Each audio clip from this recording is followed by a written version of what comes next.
All right. Okay, good. Right. So, students, today, now, last week, what we did was we actually completed our discussion about all the factors and forces in the internal environment. We discussed what are the strengths and weaknesses of all these factors and forces in the internal environment, right? So, that is done. And then at the latter part of the session, we took a small introduction to external environment. So, we discussed what is external environment, and then through the external environmental analysis, we can find out two things: opportunities and threats. Okay, so those are the things we have discussed as of now.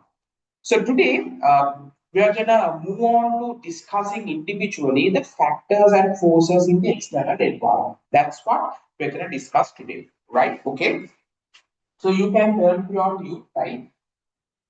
We are in page number 30, right? We are in page number 30. You can turn to the page, right? You can turn to the page, right? Okay, just take around 1 minute, get ready, right? And after that, we'll start.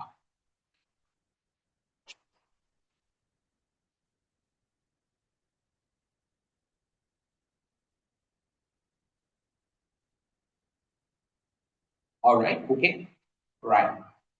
Okay, shall we start, students? Can I get a thumbs up? Online students, can I get a thumbs up? If we can start. Yes. All right, okay. Thank you very much, Shelby. Thank you very much. Okay.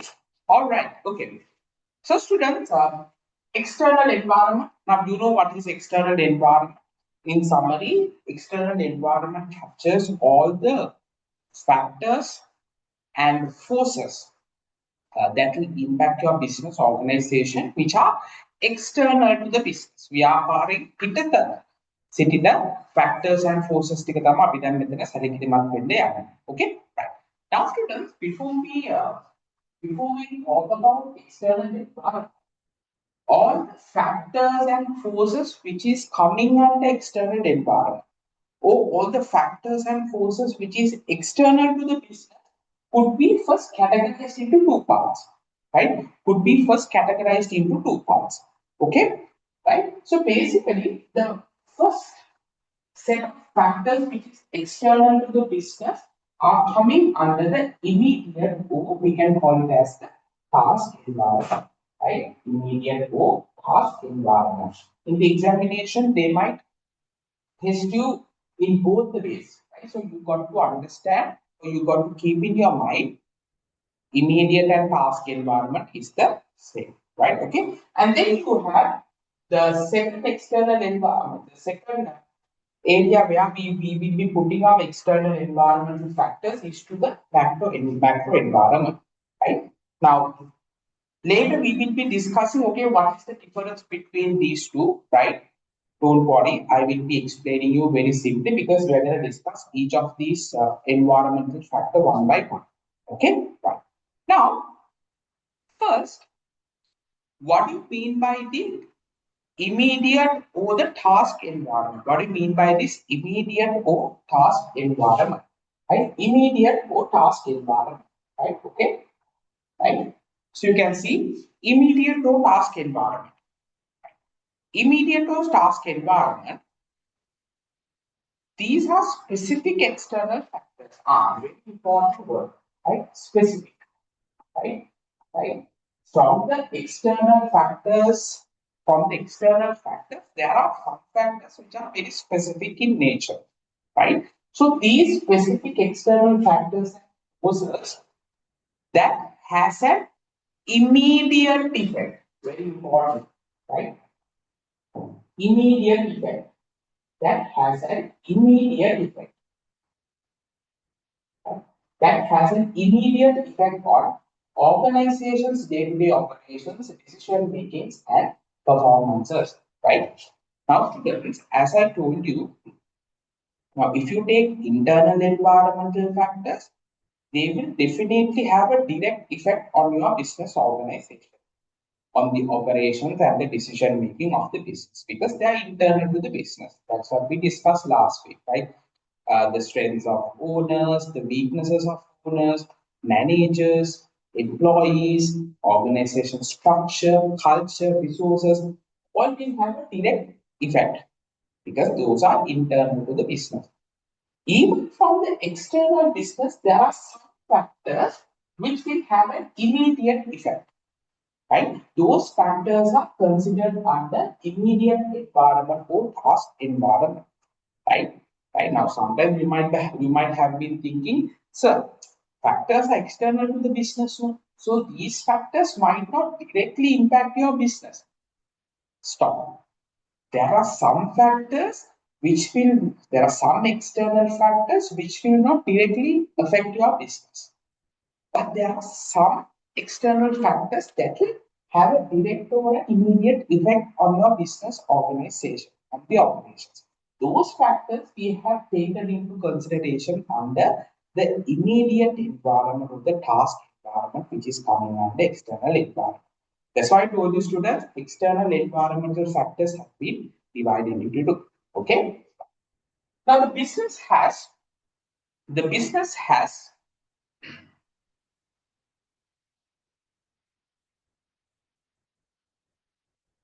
right. Okay. Okay. So students, now if you look at these immediate environmental factors, what can you tell about the control of these factors? What can you tell about the control of these factors? Right? Okay. So you can write, okay, if you take these immediate environmental factors, as a business organization, we have a slight control, right? We have a slight control over these factors, right? We have a slight control, right? Right? Which means we can control these factors up to some extent, right? That's the understanding. That's the understanding. Okay, right? So let me check whether the spellings for slide is correct. Yes, right. Okay, right. Okay. So we have slight control over these factors. Now, in the internal environmental factors, students, we have full control. Or the 100% control of the factors we had because all those factors were internal to the business. But when it comes to the immediate environment, given the fact that these factors are external to the business, but we have some level of control. That's why I use the word slight control. We don't have full control like internal environment, but a slight control will be there for the business organization. Later, when we are discussing, I will explain you how can we have a slight level of control of these immediate or the task environmental factors. Okay, right. All right.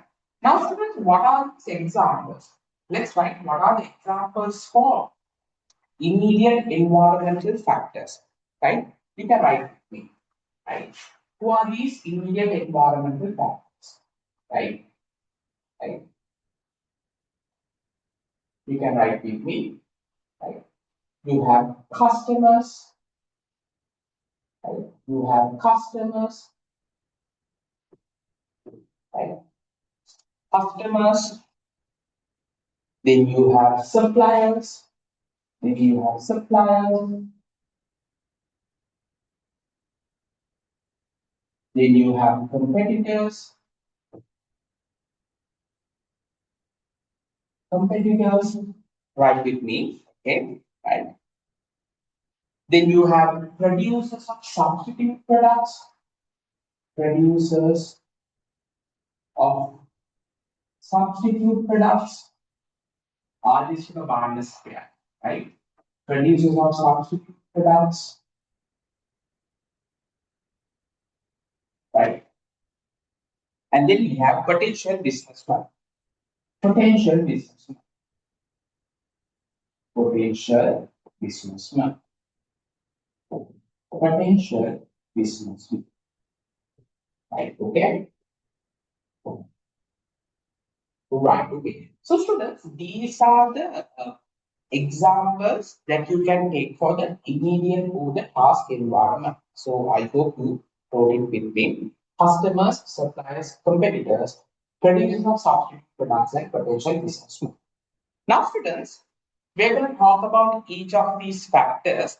Now, since this immediate environment is coming under the external environment, then of course these factors and forces will definitely generate opportunities to your business, or else will bring threat for your business as well, will bring challenges for your business as well. Okay, right? So now let's talk about each of these factors one by one and what are the opportunities and threats that they will bring into the business. That's what we need to discuss because that's what it will be tested in your examination. Okay, right. All right. Okay. So first let's talk about customers. First let's talk about customers. Right. Okay. Right. Now who are customers? Who are customers? We are all customers, right? We are all customers, individuals who are purchasing and consuming goods and services, right? Through businesses. They are all customers, right? Now, if you look at these customers, uh,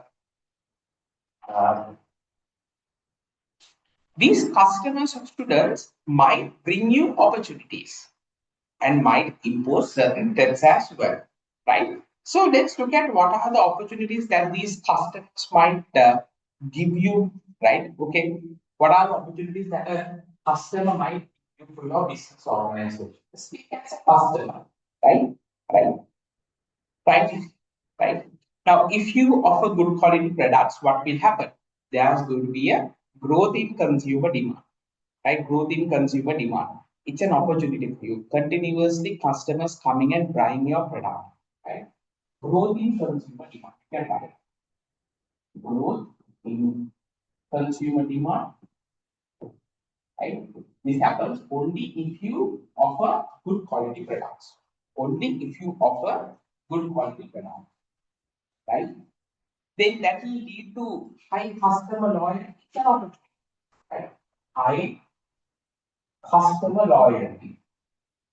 High customer loyalty. Isn't it good? Yes, customer loyalty is a good thing, student, right? Why? Because when a customer is pleased by consuming a particular product, then he or she will continuously buy that particular product from that particular brand. He won't switch to another competitor brand. So building customer loyalty is an important thing. So having high customer loyalty, it's a good thing for your business. It's an opportunity. These customers will refer some other customers for your business as well. That will lead to more sales. Right? Then high income, right? High income, right? High income. Then you can write positive customer feedback, right? Positive customer, make positive customer feedback, right? If your product is having good customer feedback, positive customer feedback, the customers will put positive comments on Facebook. The customers will talk about your product in a good way. Those are good things for your business. Those are opportunities for your business to attract other customers to your product as well. Okay. So look, students, how you can, I told you, in immediate environmental factors or task environmental factors could be controlled up to some extent. Slight control. Why? If you take customers, the only thing that you have to do is provide a better quality product and keep these customers happy.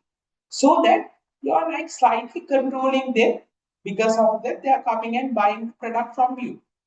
How you are trying to slightly control them? By offering them a very good product, a good quality product.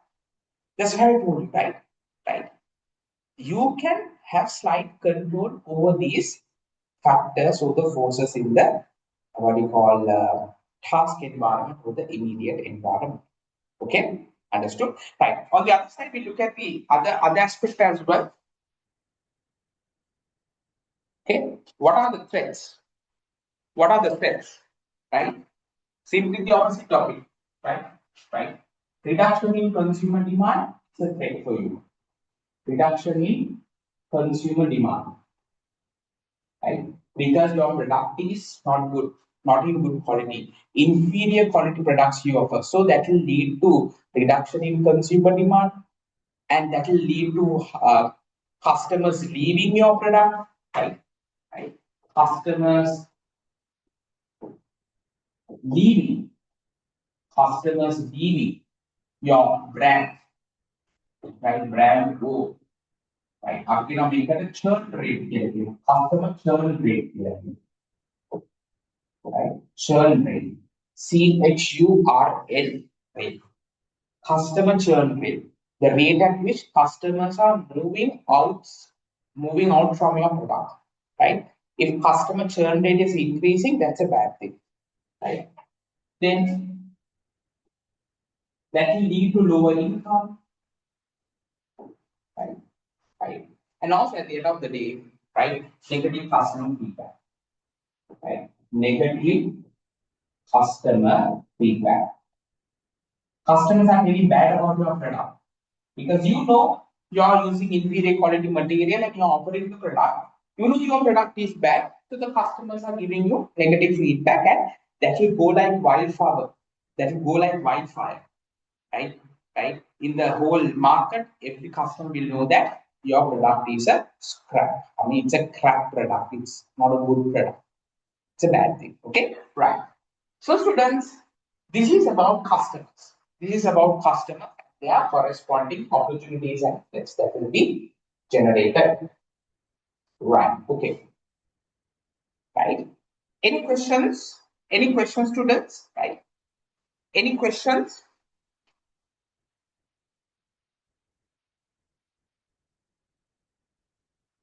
All good? All good. Right. Fine. Okay. Now let's talk about second immediate environment factor, right? Or the task environment. We call them as suppliers, right? Who are suppliers? Suppliers are individuals and institutions that provide resources needed for the production, right?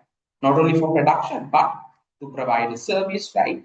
You need different types of resources and processes that will be supplied by these suppliers. Okay, right? Okay, right. So when you look at these suppliers, students, when you look at these suppliers, what are the opportunities and threats that you can see when you look at these suppliers? First, let's talk about the opportunities, right? Okay. So if you have suppliers who are supplying quality material, that's an opportunity for your business, right? Right. Supply quality material, right? Right. Okay. Because if your suppliers are supplying you very good quality material, that will have a direct impact on your final output. Then your final output will also be in good quality. So that's an opportunity for you, right? Okay. But let's say the opposite of it. If your suppliers are providing inferior, right? Inferior quality, right? Inferior quality material. That's a bad thing, right? Inferior quality material will lead to inferior quality products at the end of the day, right? So in that case, your customers will not happy to buy these types of products which is made out of inferior quality material. That will lead for a threat. Okay, it's a bad thing, right? Then the second point is if your customers, if your suppliers are providing you deliveries on time, on time deliveries, on time deliveries, on time deliveries. So think like a supplier, right? So not, I mean, think that you have a business, and if your suppliers are providing you uh, materials and everything on time, නේ අද දෙනවා කිව්වොත් එහෙම අදම ගෙනල්ලා දෙනවා. So as a result of it, you can nicely plan your production, no? Right? You can schedule your production on time.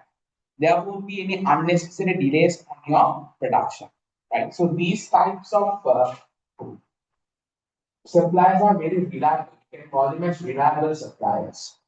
It's a good thing, right? It's an opportunity for you, right? But on the other side, if you have unreliable suppliers who are providing material or deliveries, or who are delaying the provision of these material, then that's a bad. delayed deliveries. Delayed deliveries. Right? So they are unreliable suppliers. Unreliable suppliers. Unreliable suppliers. Okay, right?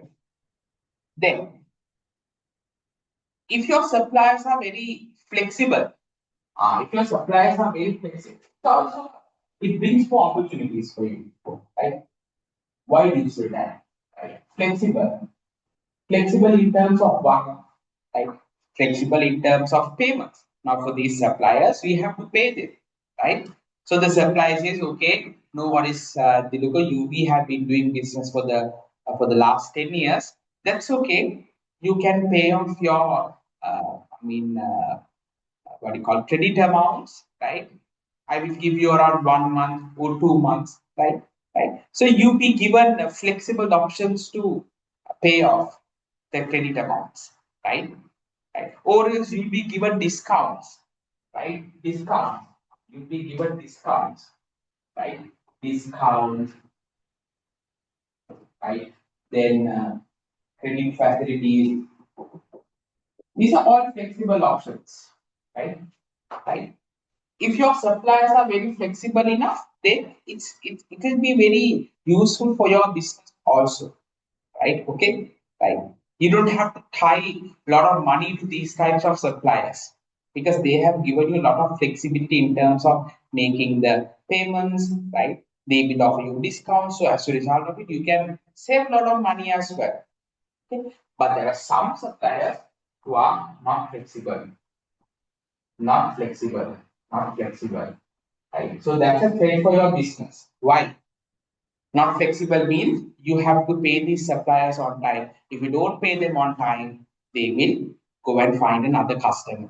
They will, what you call, eliminate you. They will not supply you material hereafter, and they will go for a better customer than us. That's a threat for us. Then how are we going to find material? That's going to be hard. No, isn't it? Right? Yeah. So that's about suppliers to do. So you always can think, right? I always encourage you to think and find the answers. Right? I always encourage you to think and find the answers. That's the most important thing. Okay, right. All right. Then let's move on to competitors. Let's move on to competitors. Right? Okay. Now who are competitors? Right? Who are competitors? Right? Competitors are those individuals or entities who are offering the similar good or the service that you offer. As an example, right, right, you are a biscuit manufacturer, right? Then Mansi will be a competitor for you, right? Or else you are offering, let's say, soft drinks, carbonated soft drinks.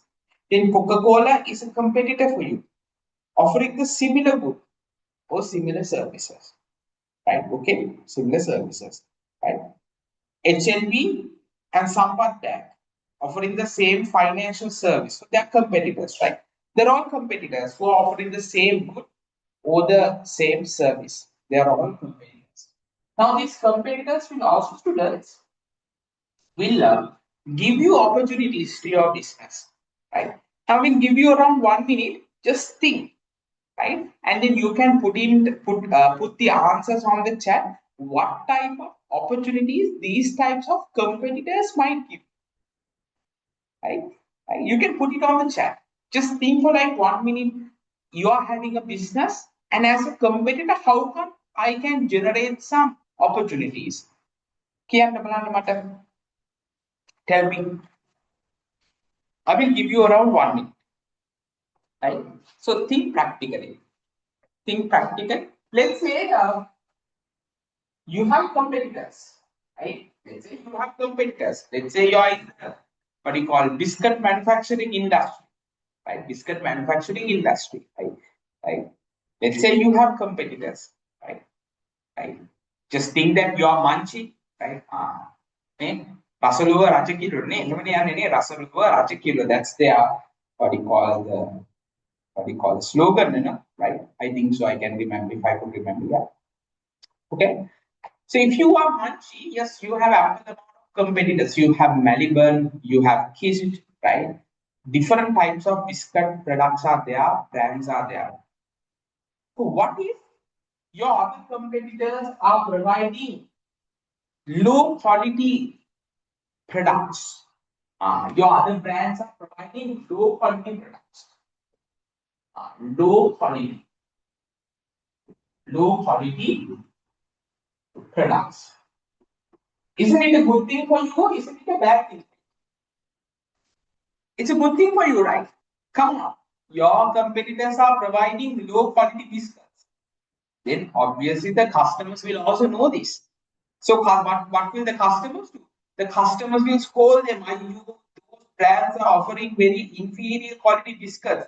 We are not going to buy from them. We are going to buy only from Munchie. That will bring you more sales. There you go. Opportunity. Opportunity. Right? Right. Okay. Then how about what do you call what what do you call what's the opposite of it? Let's look at the threat, right? If your competitors are providing high quality products, that's then sort of a threat for your business. Right? High quality products, right?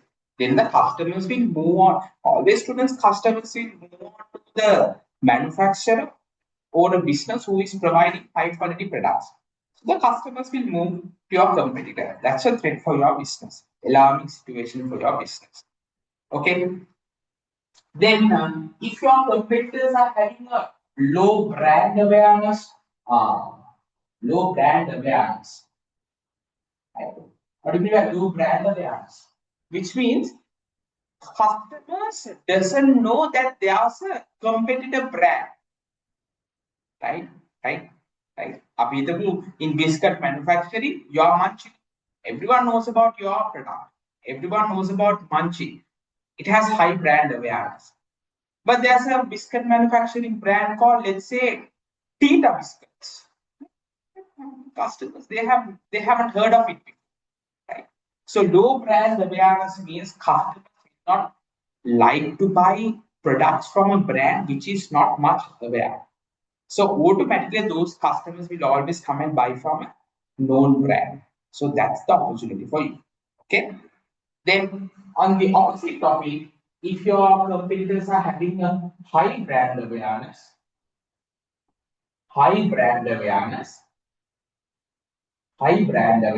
and that's a threat for you. Now, if you take Munchie and Melbourne, right? Munchie and Melbourne both has a very good brand awareness in the customer's mind, right? If Munchie is not there, customers will go for Melbourne because both the brands have a very good brand awareness, right? So that might be a threat.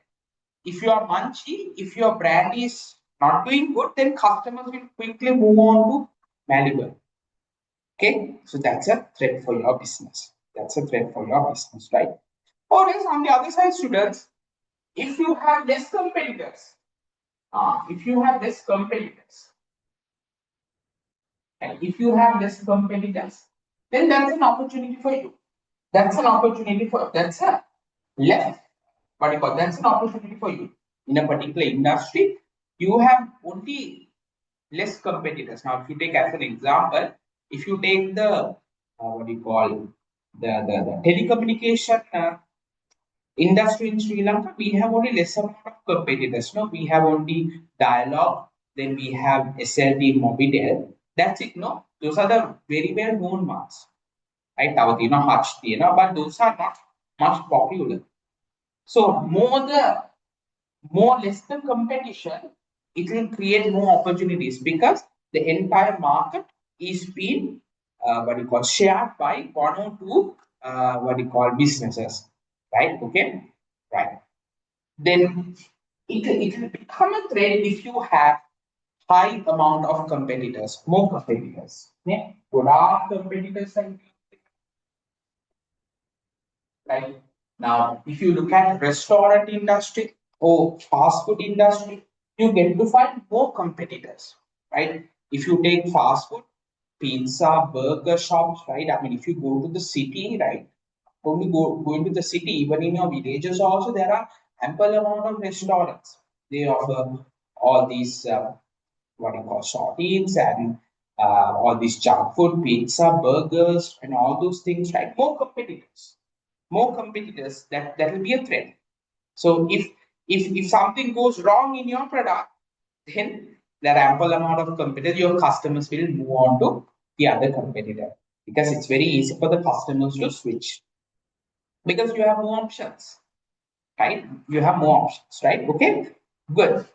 All right. So this is about competitors, right? So if you want to win over the competition, if you want to create a good opportunity through competition, what you need to do is always make sure that your products are in good quality, create a good brand awareness, right? That's all you have to do and provide a very good service to your customer compared to your competitor, right? Okay, good. All right. Next we have producers of substitute products. අපි සබ්ස්ටිටියුට් කියන්නේ මොකද්ද? අපි සිංහලෙන් කියනවා ආදේශක භාණ්ඩ කියලා. ආදේශක භාණ්ඩ සපයන. ආදේශක භාණ්ඩ. ආදේශක භාණ්ඩ සපයන. Who are these? What are these substitute products? Right? Very simple, students. I will just explain you these concepts. How many of you know about substitute products anyway before I explain? Online students, do you all know about substitute products or not? ආදේශක භාණ්ඩ කියන දන්නවද උඹලා? Yes or no? බලමු.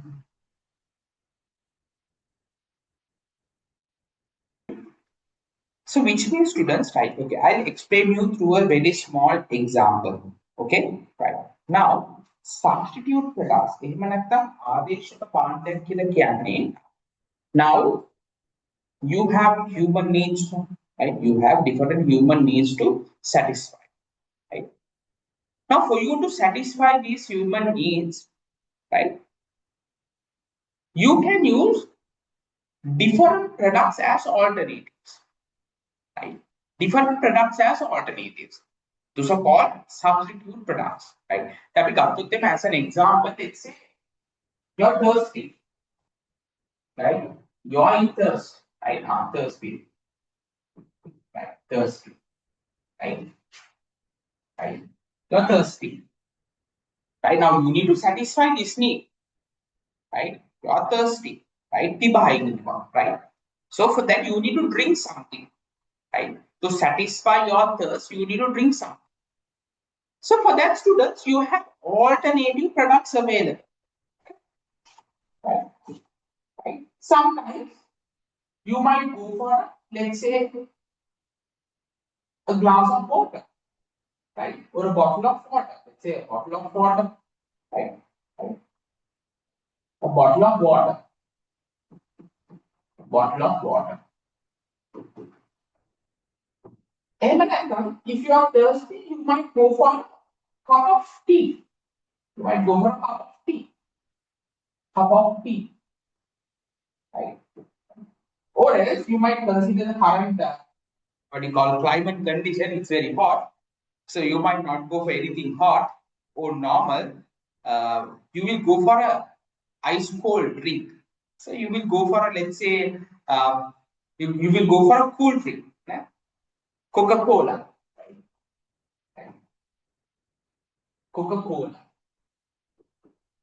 Very good, students. Now, can you see, students?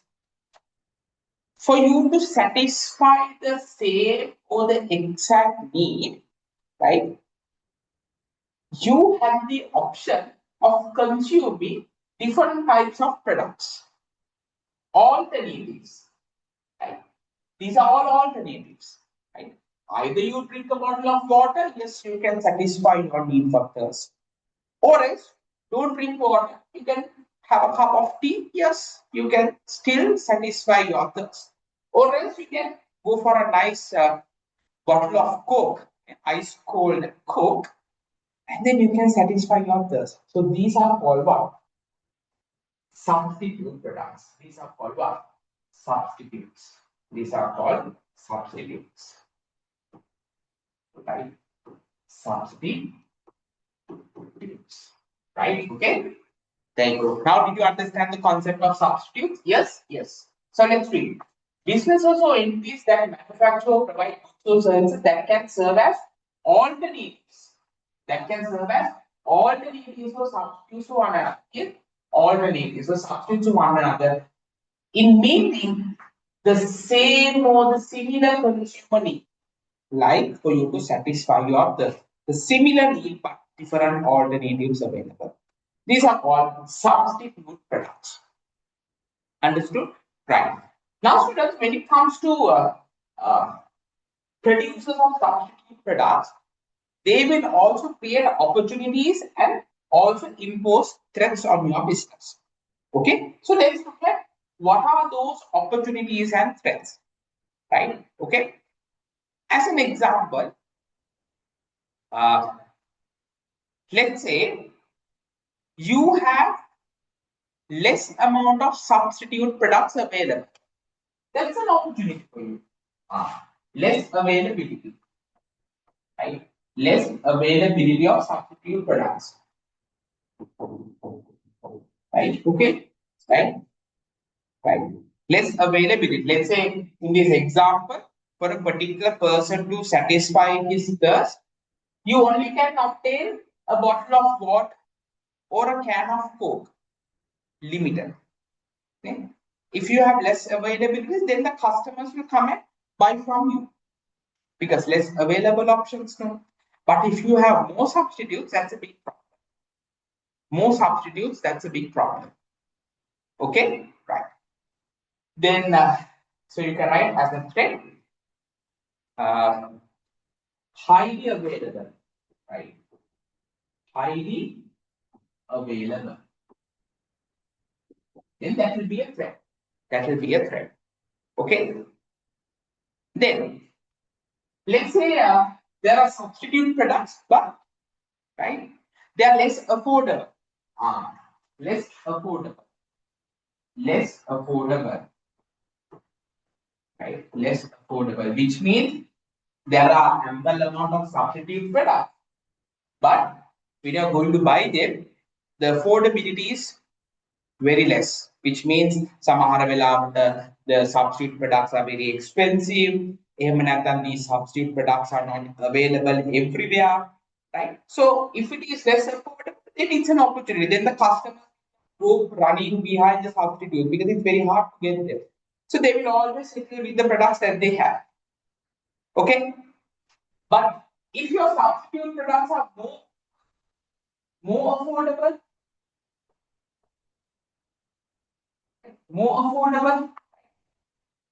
then it's a threat for you. It's a threat for you, right? Now, now you can see, right? There's a huge popularity for these. What do you call boba tea? Ne? Boba tea. Do you all know this boba tea? Right? There's a huge popularity in Colombo area. It's a huge popularity for these bubble tea, boba tea. Right? How many of you all have tried those? How many of you all have tried those? Huh? Right? This boba tea and what do you call these bubble tea? They're very famous. Yes, Evin has actually tried them, right? So in Colombo, there's a huge demand for this product called Binchu, right? Okay, right, very popular. Now you can see the Binchu, you can see a Binchung ice cream shop in every city in Colombo. I mean, everywhere it's there, right? More affordable. Now, if you go to this Binchu, right? The products that they offer is very affordable, right? Okay, so you can buy a ice cream for like 150 rupees. Then you can buy a very good lemonade, right? Up to this size with full of ice cubes, and I mean it's very nice, right? You can buy it for like I think 400 rupees, and for 600 for 500 600 page you can buy a very good what you call bubble tea with different flavors, right? So now people are going for those options rather than going to a restaurant and buying a coffee, right?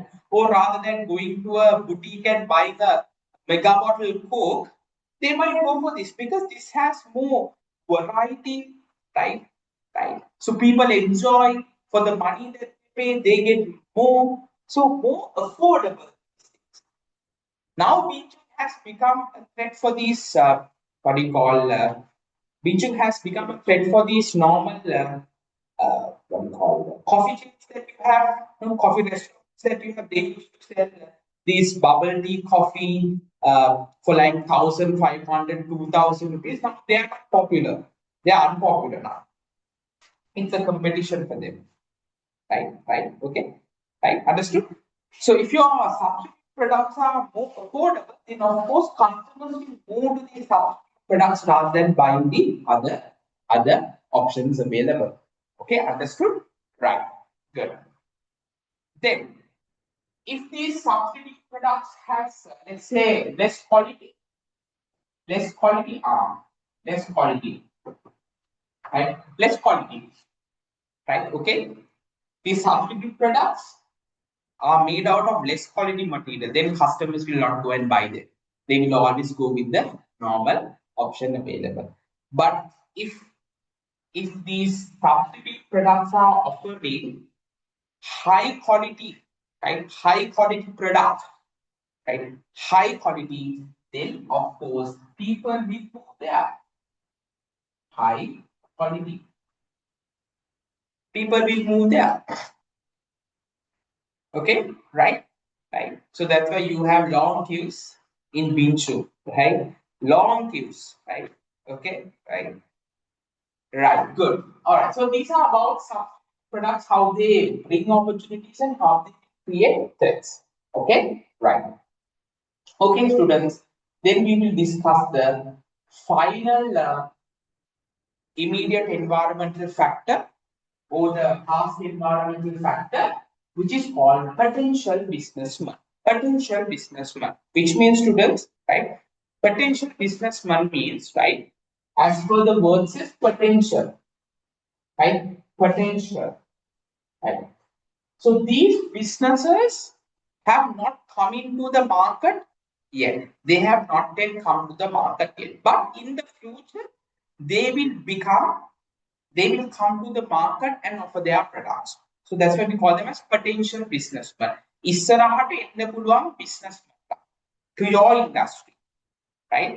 So you can see entrepreneurs are aspiring business owners who is willing to enter your market, right? Who is willing to enter your market.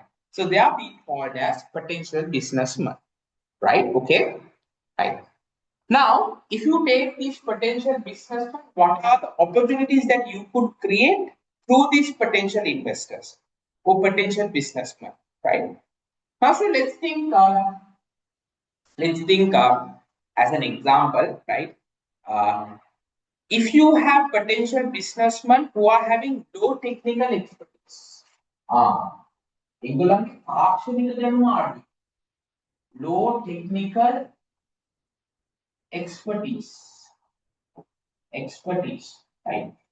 Those who are aspiring to come to your industry. As an example, let's say to the telecommunication industry, it is being controlled by Dialog and all these big shops, SLT, Telecom, right? Right? They have high level of technical expertise, coverage, right? But if a newcomer is trying to come to the industry, they need to match to the expertise of Dialog and Telecom.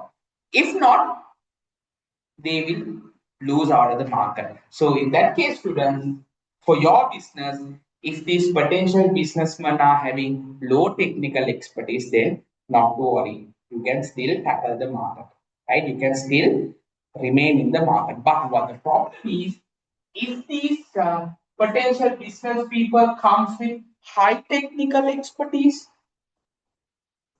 high technical expertise, that's going to be a problem. That's going to be a problem for you, right?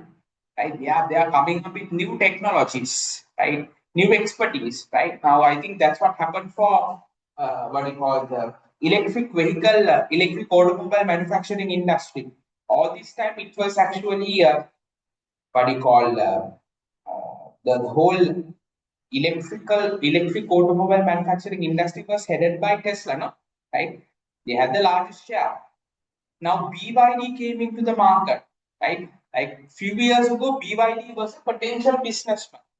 Right? They here and there they came into the market, but didn't work. But now it's working really well, and they actually, I think last year, I think BYD crossed, I mean, more than the sales value that is being generated by Tesla, if I could remember, because they have now high technical expertise, right? I mean, they're offering you, I mean, marvelous products, you know, right? Electric vehicles, right? So that will be a threat. That will be a threat. Okay, right? And then if you have these potential businessmen, if they have low financial strength, low financial strength, and then that's also a good thing for you, because for a business to grow in that industry, they need more financial strength. But if your potential business people doesn't have financial strength who are willing to come into the market, then you can capture the market and you can grow. So that's an opportunity. But if your potential business people they have high financial strength, then of course they will try to do different things because they have the money. They will implement several new innovations and they will capture the market. That will be a threat for your business, right? If these potential businessmen they are less creative, they are less creative, right? Right? එහෙම නැත්නම් කියනවා less innovative කියලා කියනවා. අලුත් දේවල් කරන්නේ නැහැ. පරණ විදියට එන කට්ටියක්. අප වැඩක් නැහැ. So you always create good things, new things, then people will come and buy your product. But on the other hand, if these potential business people are highly creative and innovative, then that will be a threat. And now very recently, I saw a clip from BYD, right? In their what do you call testing factory, they are gonna make some electric vehicles where even though the electric vehicles goes in what do you call what do you call in mud puddles and in deep waters, there won't be any issues to the vehicle. නේ සාමාන්‍යයෙන් අපි ගත්තොත් මේ electric vehicle එකක් පොඩ්ඩක් ඔය ගමවතක තියෙන ලාග වතුර ගියොත් ඉවරයි, right? Because it is made out of all these sensors and it's like that, not like a traditional vehicle. But now BYD, I saw a video where they are testing where these BYD vehicles could go in extreme waters also, but it won't harm anything to the vehicle. So highly creative. That will be a threat for other electric vehicles. Right? Okay, understood? Right. So students, these are few of the opportunities that could be created by potential businessmen and imposed threats by potential businessmen as well. Okay, right, students. So this is about the immediate environmental factors, forces, or past environmental factors and forces. Right. So in that case, now that we have completed it, please make sure that you read it. Take around 2 to 3 minutes, read it, and if you have any questions, let me know. And keep in your mind these immediate environmental factors or past environmental factors. Even though they are external to the business, you can slightly control them. Right? So we discussed while we are discussing about the opportunities and threats, you felt how can we control? Right? Okay, right? Understood, right? Okay, cool. Now you can read it and just let me know. Go ahead. Right, okay. All right, Lamai. So do you all have any questions with reference to immediate environment to the task environment? Any questions? Please do ask before we take things forward. Any questions? All clear, right? Okay. How about my physical students? Is everything all right? Okay, right, good. All right, okay, super. So students, make sure that now I'm taking a bit of time for you all to explain these factors, and very specifically for each factor we discussed what are the opportunities and threats. Then in internal environment, we very specifically discuss what are the strengths and weaknesses, right? All those things are highly tested in your examination. That's why I have put them into your tube, right? So make sure that you write everything which I note in your handout. Okay, good. All right, students. Now we are going to move on to the final part. Right? We are going to move on to the final part of the discussion about business environment. Right now that we have completed the internal environmental factors, and then the first phase of external environment, which is immediate or what you call task environment. Now we are going to move on to the final phase of external environment, which is called macro environment, which is called macro, right? Okay. Macro කියවම සාමාන්‍ය අපිට තේරෙනවා නිකන් macro කියලා කියන්නේ it's like a bigger picture, a bigger context. Okay, right. So in here, what are the factors that we are going to consider, students? Right? Macro environment, right? Very specifically, macro environment will capture all the external factors and forces, right? All the external factors and forces that impact, right? That has an impact on organization, right? Right? Impact on organization or business operating environment. Okay, so there's a blank here, external factors and forces. So it should be this blank has been kept to put the word called impact. Okay, that has an impact, right? That has an impact. External factors and forces that has an impact on organization or business operating environment, right? Right. Now, students, very simply, now earlier also we discussed about immediate environmental factors or task environmental factors. Those factors are also external to the business, right? And those factors will also have an impact on the business organization. Okay, right? Now, what is the difference between these macro environment factors and immediate or task environment factors? Okay, right? The what do you call the difference is, right? If you look at these, macro environmental factors, these factors will have an indirect impact. That's the word that you have to write. Indirect impact, right?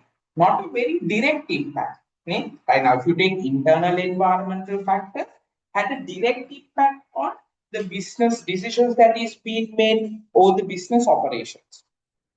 Okay, right, right, and even the immediate environmental factors or task environmental factors also had some degree of impact, some degree of direct impact, right? But if you take external environmental factors, which means the macro environmental factors, they don't have a direct impact, but they do have more of an indirect impact. Right? Directly ව්‍යාපාරයට බලපාන්නේ නැහැ. That's the most important difference. So the business has, what can you say about that? Right? Right? Right? These macro environmental factors, students, right? As a business organization, right, you do not have any control, right? The business has no control. The business has no control, right? The business has no control over these factors, right? Why these factors are external to the business, right? And these factors actually they are beyond the control of the business. Right now, if you take immediate or task environmental factors, we could control them up to some extent. We could control our customers, we could control our suppliers, right? We learn them. We have slight level of control, but these macro environmental factors, those are beyond the control of the business organization. Those are beyond the control. You cannot control them, right? Right? They will impact your business indirectly, right? Right? So these factors are part of a broader business environment, which means to that part of the broader business environment means if you take these macro environmental factors, they will not only impact your business, but also they will in general impact the other business organizations in the business environment as well. That's why it says these factors are in the broader business environment and can significantly influence company strategic decisions and performance. Okay, right, very important. Now I hope you can understand the difference between what you call immediate or task environment and the macro environment. Okay, that's why we separated two. That's why we separated two under the basis of control and the impact. Okay, right. All right. Okay. So students, now before we talk about the main characteristics of macro environmental factors, we learn about each and every macro environmental factor one by one. What are the opportunities and threats could be? What are the opportunities could be created out of these macro environmental factors? And what are the threats that could be created through these macro environmental factors? We'll look at each of them one by one. We'll learn, and after that, once we discuss everything, we'll be able to devise all the main characteristics. Okay, right. All right. Now, students, you can write here, you can go up to the top, right? You can fill these blanks, right? What are the examples for the factors, causes of the macro environment, right? Right. So you can write these, right? You can write these. Okay, we'll first fill it and then we'll go, we'll discuss each and every one of them, right? Okay. So the first example you can write economic environment, right? We'll put it in blue color, right? As we always do, economic environment, right? Economic environment, right? Economic environment, right? Economic environment. Okay, so sometimes you can put it as E. E. Then we have political environment, right? Then we have political environment or political factors, political environment. We can write with me, students, right? Political environmental factors, right? Political environmental factors. You can put the letter as P, right? Political, economical, political. Then you can write legal, right? Legal environment, right? Right. Then you can write demographic environment, right? Right. You can put it as legal, right? Right. Demographic environment. Then we have technological environment, right? Technological environment, right? We can put it as T, right? Then we have natural environment, right? Then we have natural,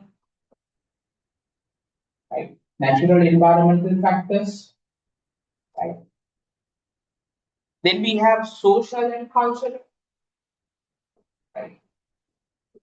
Social and cultural environment, we can denominate it as S, common perspective, right? And then we have the global environment. Then we have the global environment. Now, sometimes students, for this natural environment, we can call it as අපි සාමාන්‍යයෙන් this natural කියන්නේ તો අපි සාමාන්‍යයෙන් ඒකට අපි normal environment කියලා කියනවා. right? Okay, right. So sometimes, I mean, you can write it down, okay?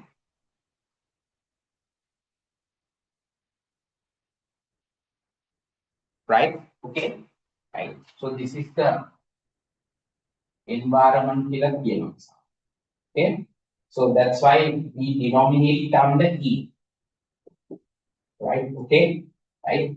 Natural or environmental factors, right? The factors that are connected with the environment, nature, right? Okay. සමහරවිට අපි natural factors කියලා කියන එහෙම නැත්නම් environmental factors කියලා කියන, right? The same thing, right? Okay, right. So anyway, you have economical factors, political factors, legal factors, demographic, technological, natural or environmental factors, social and cultural, and then you have the global factors, right? Okay.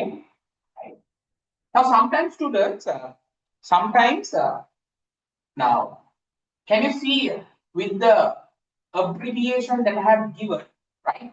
By simply taking the first letter, by simply taking the first letter, right? I have given you an abbreviation, right? Okay. Sometimes we can call it as the pestle analysis as well, right? Pestle analysis, right? මේක අපි සමහරවිට කියනවා pestle analysis කියලා කියනවා, right? Right? P is for political, right? E is for economical, right? S is for social and cultural, right? Then we have T for technological. Then we have E for natural or environment factors, L for legal, right? L for legal. So we can call it as the pestle analysis, but in this, we have another two more factors that we discuss actually separately, which is our demography, right?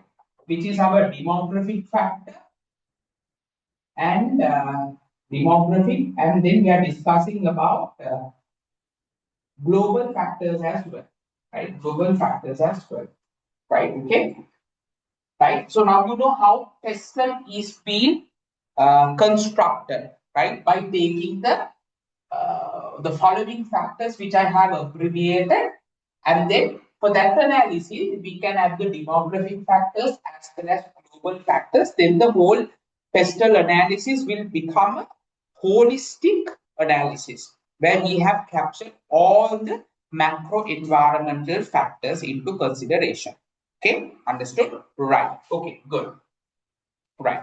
So students, now let's talk about each of these macro environmental factors one by one, right? Each of these macro environmental factors one by one. Okay, right. So make sure that you write this. Okay, make sure that you write this very well. Okay, note it down very well. Right, right. Now in here, I just want to mention another small thing. Right, sometimes these demographic factors, right? These demographic factors, right? Right. So if you take when we are doing the analysis, right? Sometimes these demographic factors are combined with social and cultural factors together, right? එතකොට, I mean, you don't have two parameters stating demographic and social and cultural environment to define, but demographic and social were taken together. But in your syllabus, they have separated it into two parts. So that's why I have taken it as two parts. But in some analysis, according to the pestle analysis, under the social and cultural environment, we are going to capture the demographic environment also. Right? So we call it as the social, cultural, and demographic environment. Right? Because demographies go hand in hand with culture. Okay, right? And also sometimes this political environment and legal environment will also be analyzed together.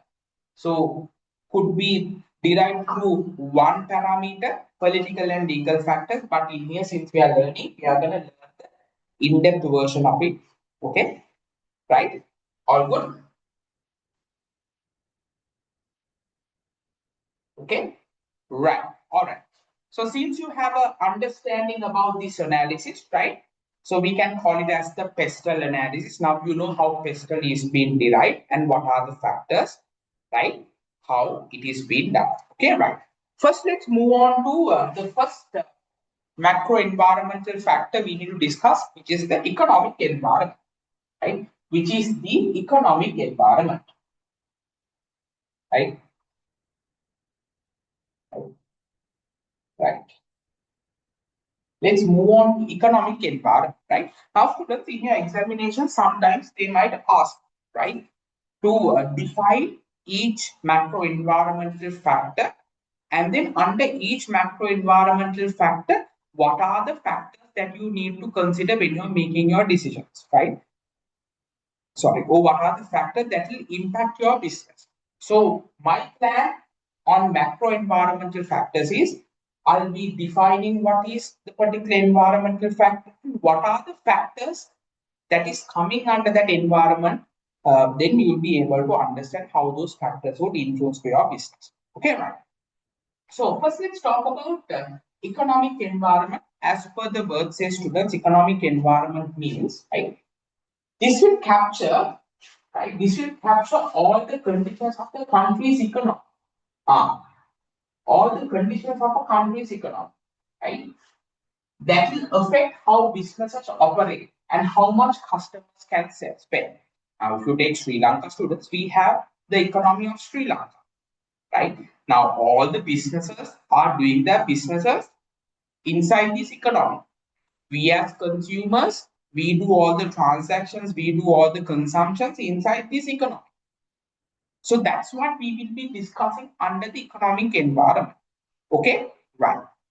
So students, if you look at this economic environment, right, there are different factors and forces that will impact the operations of your business, right? Right. So what are those factors? Number one is called economic. අපි කියනවා මේ ආර්ථික වර්ධනය කියලා කියනවා, right? Economic growth, right? Economic growth. So through economic growth, students, we are trying to know, right? We're trying to know the overall expansion, right? Overall expansion of the country's economy in terms of the GDP. Right? You all can remember, right? How to calculate the gross domestic product, right? Okay. So when we were discussing about the classification of businesses under different categories, can you all remember, right? We classify businesses according to the uh, sector of production, according to the nature of production, right? Right? Can you remember then we discussed under the sector of production how central bank is categorizing businesses under industries, right? Agriculture, forestry, industries, and then services. And from that, you will be capturing what is the value which is being generated. And total, you will be calculating what is the GDP, right? What is the value which is being created from all the goods and services which is generated inside the economy. So if that value is continuously increasing, or if the GDP is continuously increasing, we can call it as an economic growth. But on the other side, if your GDP is continuously declining, that's not a growth, right? That's not a growth, right? Right, right. Okay. So now you know how to explain economic growth. So you can write a small note here, right? You can write a small note here under economic growth. The overall expansion or contraction, right? Or contraction, overall expansion or the contraction. Right? Right. Expansion means expands. Contraction means reduction. Right. Overall expansion or the contraction of an economy's gross domestic product. Of an economy's gross domestic product or the GDP. Right. GDP over time. Right. Over time. That is called economic growth, right? So you know now how to calculate the gross domestic product. Obviously, you will not get a question to calculate the gross domestic product, but you know now what are the segregation of the gross domestic product classification, right? The value which is being generated from industries, the value which is being generated from businesses who are into agriculture, forestry, right? All those sectors, the value which is being generated by services, all of them are combined together, added together, and then you can arrive at the GDP. If this GDP is increasing, right, continuously over time, it's a growth. It's a growth, right? Right? It's a growth, economic growth, right? Okay,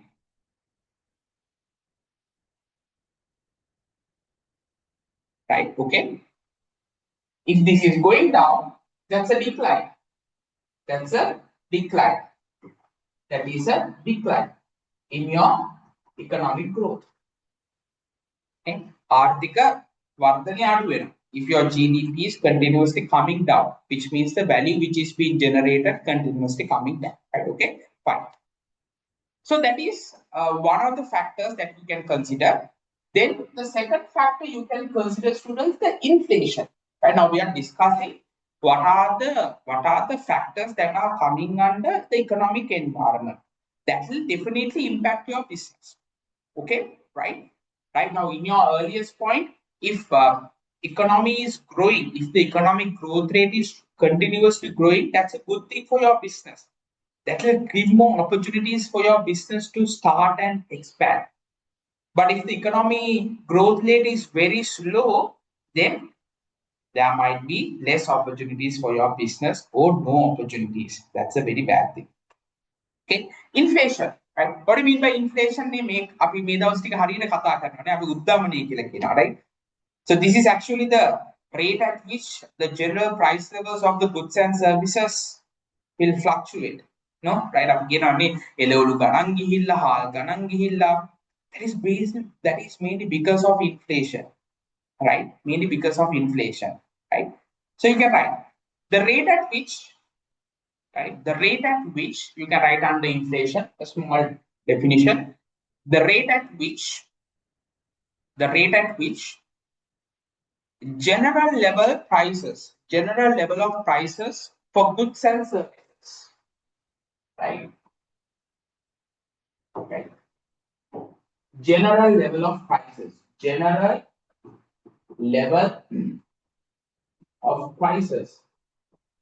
for goods and services, general level of prices for goods and services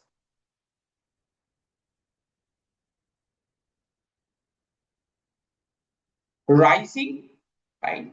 Right, the general price levels of goods and services are increasing. That is called an inflation. හිතා ගන්න බැරි ඉදිරිය ඒවා උඩට යනවා නේ. හාල් වල මිල වැඩි වෙනවා. General price levels of all consumer goods are increasing, right? That's an inflation situation, right? Comma leading to decreasing in purchasing power, right? So when the price levels are increasing, as consumers, our income level will not go up correspondingly. It will stay constant, but the price levels will go up. So what happens to your purchasing power? It will go down because you don't have enough money to purchase. Why? The price levels are increasing. But if compared to inflation rate, if your income level is also going up, then no problem. Then you can anyway demand. But in here, your income won't go up, but the price levels will go up. So you cannot actually buy or consume goods as before. ඉස්සර පාන්දාත්තල් දෙකක් ගන්න දැන් ගන්න පුළුවන් පාන්දාත්තල් එකක් විතරයි. ඉස්සර you bought 20x, now you can buy only 10x because your income has not increased, but the price levels have gone up, right? Right. So I think at your home also your parents might be nagging about this, right? Fuel prices are increasing day by day. No, right? Right. Right. Right. So people have now stopped using private vehicles. Now they are going in public buses, right? Public transportation mechanisms, right? Right. Even I also have a small electric bike, right? Because the general prices are increasing, right? Okay. So the purchasing power, there's a decrease in your purchasing power, right? Right. Right. So you can write inflation can affect consumer spending and business cost. Inflation can affect consumer spending and business cost. Right. Right now you know how it will impact the consumer spending and how it will impact the business cost, because when you are doing a business you have to manufacture. For that you need to buy raw material, but these raw material are now expensive than before. So business cost will go up, prices of the goods will also go up. Right. Okay. Next, you have unemployment rate. That's another factor that will be considered under the what do you call, under the economic environment, because we are talking about economic factors. Right.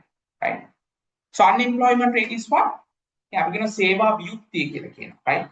Right. So you can write the percentage of the labor force, the percentage of the labor force that is currently unemployed. That is currently unemployed. Right. Right. So unemployment rate is also very, impactful factor, because if people doesn't have jobs, they don't have a way of earning money. If they don't have a way of earning money, how can they go and buy products which is being produced in the market?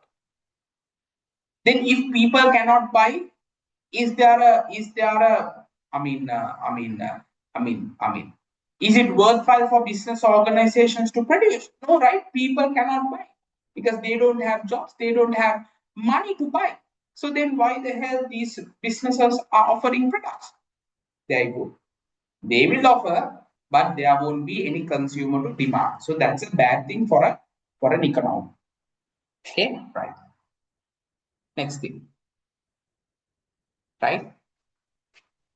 Uh, right. Next, you can write interest rates. Interest rates, that of course you know, right? Right. So this is the rate at which we borrow money from a financial institution, or that a financial institution will lend money. Okay. You can write the rate at which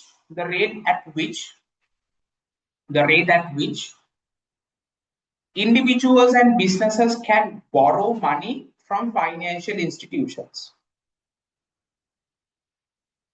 Right. Okay. Right. You can write the next sentence. Changes in interest rates can influence borrowing cost. Can influence borrowing cost. Okay? Borrowing cost. Borrowing cost. Borrowing cost. Consumer spending. Consumer spending. And then investment decisions. Investment decisions. Right? Why? Let's say, as an example, students, if the interest rate is going up, right? If the interest rate is going up, then what happens, right? If you're going to obtain a loan, then the amount of interest that you have to pay is going to go up, right? That's why the borrowing cost is going up.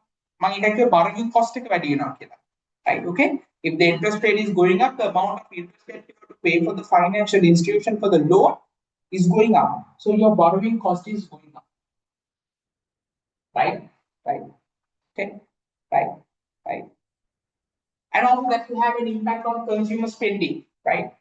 Right? Because if a consumer wants to spend, he needs to have money. For him to at least go borrow a particular loan and buy goods and services, for that, the interest rates have to be like at a very lower rate. If the interest rates are going continuously up, do you think that the consumers will go and what you call obtain loans at least for their consumption? Not really. It's a very bad decision. Right? And also investment decisions, right? As a business organization, if you want to grow your factory, right? If you want to increase your facility, you don't have much money, so you have to go to a financial institution and obtain loan. But in this case, if the interest rates are going up, going for a loan and trying to expand the facility will be very costly. So you have to think all those things, right? Okay. Then consumer spending. Consumer spending, right? What do you mean by consumer spending? That's also another factor that we need to consider under economic environment. You can write the level of consumer expenditure, the level of consumer expenditure on goods and services. Right? So students, if people doesn't have more money in their hand, then they will prioritize the money for the most essential ones. So sometimes they might reduce the demand for certain goods, which means we will not be able to get enough sales. Okay, right? People will always prioritize their funds for the essentials because they don't have much money in their hand because of high interest rates and high inflation. ඉස්සලාම හරියට හොඳට කන්න බොන්න ඕනේ හරිද ලෙඩක් හැදුනම බෙහෙත් ගන්න ඕනේ ඊට පස්සේ තමයි they will spend money on their clothes, right, on vehicles, right? Okay, right. So consumer spending is also another factor that you need to consider because change in consumer spending will have an impact on how well consumers will demand for your product or not. Right. Right. Next factor we have currency exchange rates. Currency exchange rates. Right. Okay. Right. Right. Right. You can write the value of one currency. You can write under currency exchange rates. The value of one currency relative to another. Relative to another. Exchange rates can affect international trade. Exchange rates can affect international trade. Export competitiveness. Export competitiveness and cost of imported goods. And cost of imported goods. Okay, because when it comes to exchange rate, change in exchange rate might have an impact on international trade. Right? Now, as an example, let's say as an example, right? Now, let's say $1, right? $1 is, let's say, how much? Let's say 200 LKR. Assumption, 200 LKR, right? දැනට එක dollar එක සමාන වෙනවා ලංකාවේ රුපියල් වලින් රුපියල් 200කට. Right? Right? Let's say there had been a depreciation of the LKR. Depreciation. As a result of the depreciation, what happens? Right? As a result of the depreciation, now for $1 you have to pay, let's say, 300 rupees. This is a pure depreciation. කියන්නේ ඩොලරයට සාපේක්ෂව අපේ රුපියලේ වටිනාකම අඩු වෙලා තියෙනවා. Earlier we paid only 200 rupees to settle $1, but now we need 300 rupees. So the value of LKR has gone down compared to the dollar. Dollar has become more strong. So there's a change. There's a fluctuation. We can call this the fluctuation. Fluctuation a fluctuation, right? As a result of this fluctuation, students, what happens? Let's say you are importing. You are importing, let's say, what you call vehicles, right? You are importing vehicles, right? When you are importing vehicles, right? Right? When you are importing vehicles, Japan import karati, you have to pay in dollars, so you cannot pay in LKR, right? You have to pay in dollars.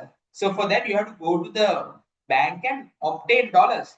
Now, earlier you just gave only 200 rupees and bought $1. But now you have to pay 300 rupees and get $1. So which means your imports will become more expensive. Import cost එක වැඩි වෙනවා. Import cost එක වැඩි වෙනවා. Okay? Right. So you have to think like that. You have to think like that. Okay? Right. You have to think like that. But if you look at from the exports point of view, it's a good thing, no? Because earlier, let's say you have exported, let's say, what do you call, coconut juice to UAE and you got $1. early for $1 you got only 200 rupees. Ne? $1 code gila $1 api LKR. So earlier you got 200. Now as a result of the depreciation, you can take advantage of it. Now when you export, you get $1. $1 means 300 rupees you are getting. So you have to think from both the point of view. But it will have an impact on your business. That's what I wanted to explain you. Okay, right? That's what I wanted to explain you. In this type of a situation, right? Exports is goods for exports, right? Exports वरना होना है, right? Exports वरना होना है. But for imports, it's not a good sign. Imports, it's not a good sign. Not a good sign. Okay, right?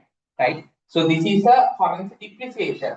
Then you can analyze how currency appreciation would impact on exports and imports, right? Okay, right. All right. Government policies, right? Government policies,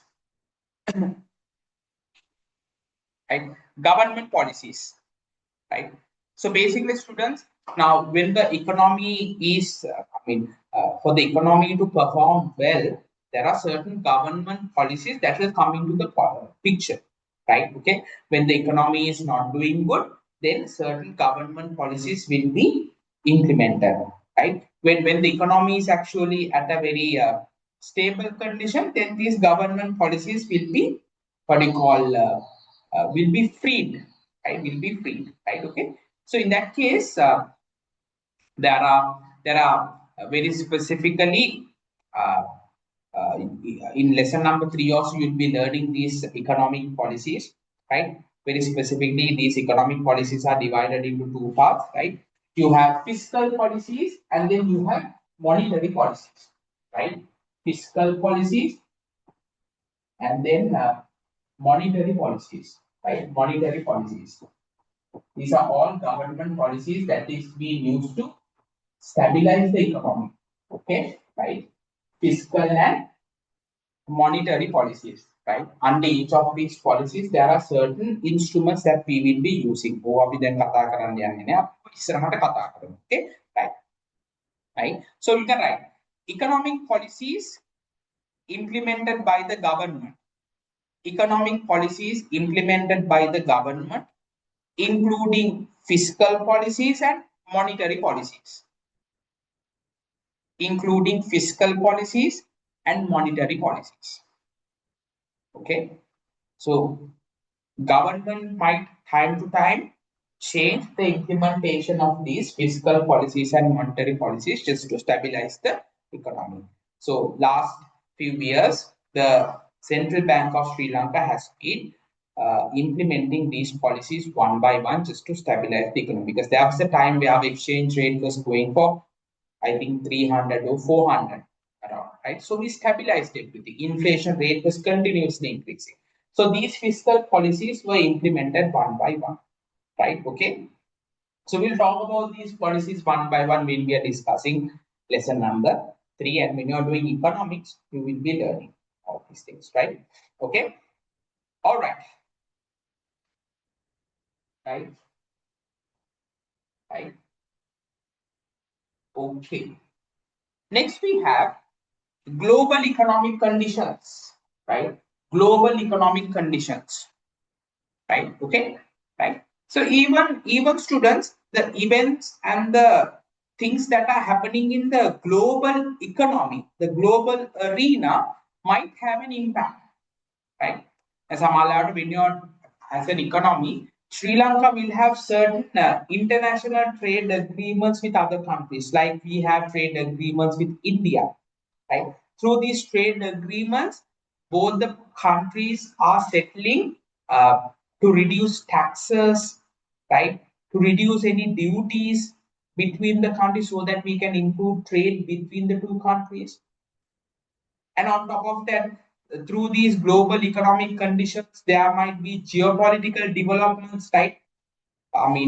Governments of two countries getting together, right, and come up with certain policies that will positively impact the political agenda about the both countries, right? those things might drop. Those things will also have an impact on the economic students. Okay, so this part we will be discussing heavily in lesson number 11, right? When we are discussing about trade. In that, we are discussing about trade agreements, what do you call tariffs, non-tariffs, right? International organizations are there, like the World Trade Organizations, IMF, all those things are coming under this category, right? So you can write a small definition for that. Events, trends in the global economy. Events, trends in the global economy, such as international trade agreements, right? And economic crisis situations. So now, during this time, we had economic crisis situation due to war between a few countries, no, right?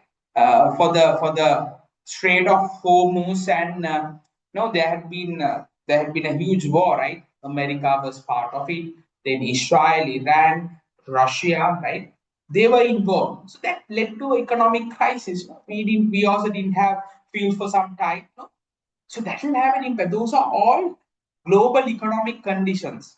Even though we are not part of the war, we are being affected through that. Right? Right? So these economic, you can write, right? Events and trends in the global economy, such as international trade agreements, economic crisis situations, can have spillover effects. Can have spillover effects. Very nice word, right? Spillover can have spillover effects. Can have spillover effects on local economies. That's what happened for us, right? Spillover. Sri Lanka, we were not part of the war, but at the end of the day, we also got affected, right? Because we didn't get our crude oil on time. As a result of it, our fuel prices increased, and then we had to go to the quota system once again. Spillover effect. Spillover effect. Okay, we were not directly part of those, but we got affected. Right? Okay, so that's the economic environment. Right now, students, I gave you around 6 to 7 factors that you need to consider under economic environment.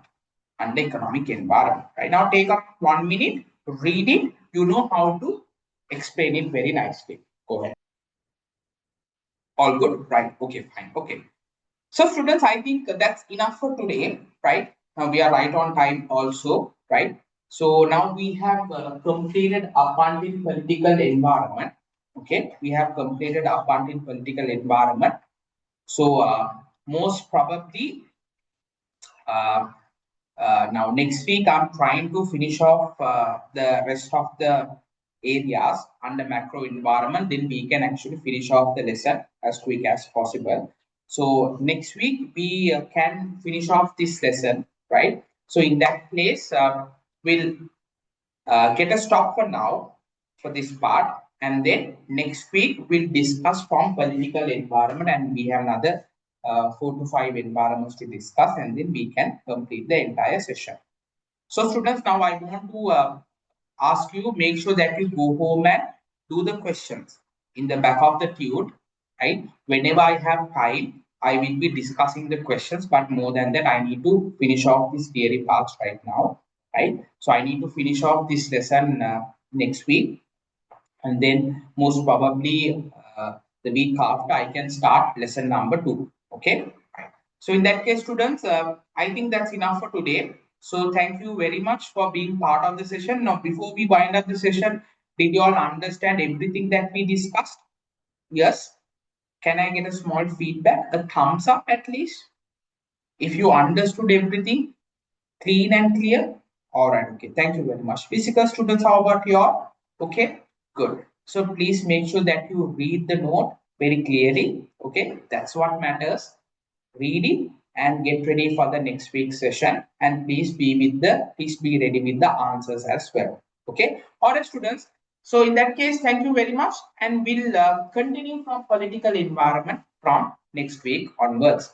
All right. So thank you very much, and hope you have a great rest of the day, and hope you have a great rest of the week. Thank you. See you then. Bye.